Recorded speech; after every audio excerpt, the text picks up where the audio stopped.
पवारांचं पारिवारिक राजकारण सध्या चांगलंच गाजतंय आणि त्यात आता आधीच अनेक वळणांच्या गुरफट्यात अडकलेल्या राष्ट्रवादीत अजून एक आडवळण पडलंय। अजित पवारांच्या राष्ट्रवादीने बारामतीतून सुप्रिया सुळेंच्या विरोधात आपला उमेदवार जाहीर केलाय आणि एकच खळबळ उडवली आहे। कोण आहे तो उमेदवार आणि काय असणार आहेत बारामतीत लोकसभा निवडणुकीची पार्श्वभूमी जाणून घेण्यासाठी बघूया अजित पवारांचा प्रचार सांभाळणाऱ्या वहिनी ते सुप्रिया सुळेंच्या प्रतिस्पर्धी सुनेंदा पवारांचा राजकीय प्रवास या व्हिडिओच्या माध्यमातून। नमस्कार, मी ऐश्वर्या आणि तुम्ही पाहताय वायपी मीडिया। तर घडले असे की 2019 मध्ये पार्थ पवार मावळमधून लोकसभा निवडणुकीला उभे राहिले आणि पवार कुटुंबातल्या वादाबद्दल चर्चा सुरू झाली। पार्थ यांच्या निवडणूक लढवण्याला विरोध असून त्यावरून पवार कुटुंबात मतभेद असल्याचीही चर्चा होती। पार्थ पवार यांनी निवडणूक लढवावी म्हणून सुनेत्रा पवार आग्रही होत्या अशीही चर्चा होती। त्यावेळी रोहित पवार यांचाही राजकारणात प्रवेश झाला होता। आधी जिल्हा परिषद सदस्य आणि मग कर्जत मधून त्यांनी आमदारकीची निवडणूक लढवली होती। त्यावेळी रोहित पवारांची आई सुनंदा पवार आणि पार्थ पवारांची आई सुनेत्रा पवार यांच्यात वाद सुरू असल्याचाही दावा केला होता, पण पवार कुटुंबाकडून ही गोष्ट मात्र नेहमी अमान्य केली गेली। गेल्या वर्षी राष्ट्रवादी काँग्रेसमध्ये फूट पडली। अजित पवारांनी भाजपसोबत जात उपमुख्यमंत्री पदाची शपथ घेतली आणि तेव्हापासून मात्र ही फूट फक्त पक्षातली नव्हती तर कुटुंबातली होती हे स्पष्ट झालं। सुनेत्रा पवार यांचं माहेर धाराशिव जिल्ह्यातलं।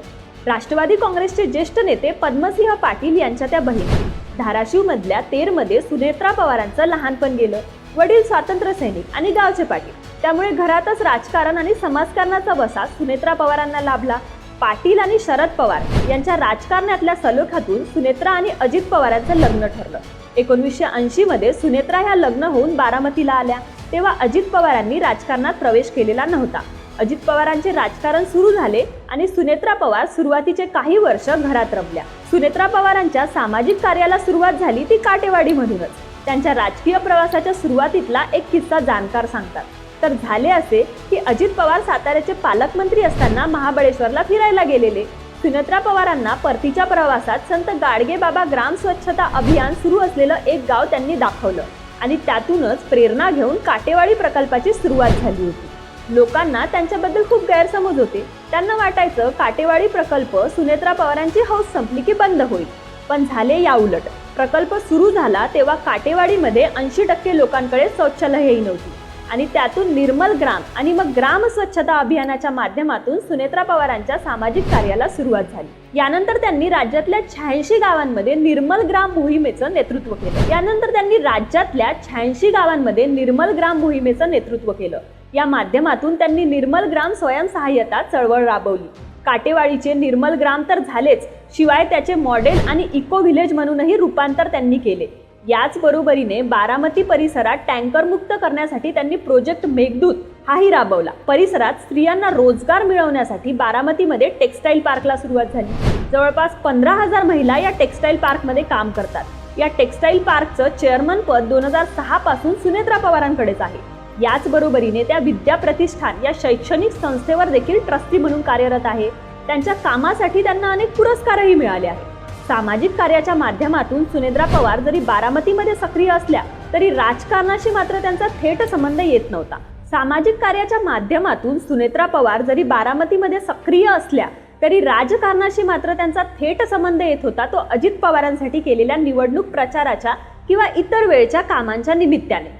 दर आठवड्याला बारामतीचा आवर्जून दौरा करणारे अजित पवार विकास कामांकडे लक्ष देत असले तरी परिसरात लोकसंपर्काची जबाबदारी मात्र बहुतांशी सुनेत्रा पवारांची। यामुळेच बारामती परिसरात वहिनी ही त्यांची ओळख बनली आहे।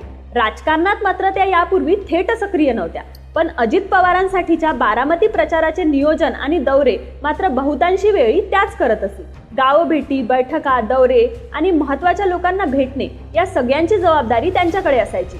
लोकसभा निवडणुकांची रणधुमाळी सुरू झाली की सुनेत्रा पवार सक्रिय झाल्या असं समजायचं।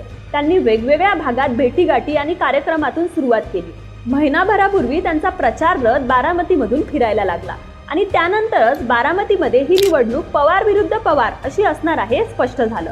बारामती विधानसभा मतदारसंघात राष्ट्रवादीचे बहुतांशी पदाधिकारी हे अजित पवारांसोबत गेले आहेत, पण शरद पवार हे वादळ सहजासहजी शमणार नाही। त्यामुळे आता येणाऱ्या निवडणुकीत बारामतीत नेमकं काय घडणार आहे हे बघणं मात्र खूपच इंटरेस्टिंग असेल। पवार विरुद्ध पवार या पॅटर्न बद्दल तुम्हाला काय वाटतं हे नक्की कमेंट करून सांगा. आणि व्हिडिओ आवडले असल्यास लाईक आणि शेअरही करा आणि चॅनलला सबस्क्राईब करायला मात्र विसरू नका. धन्यवाद.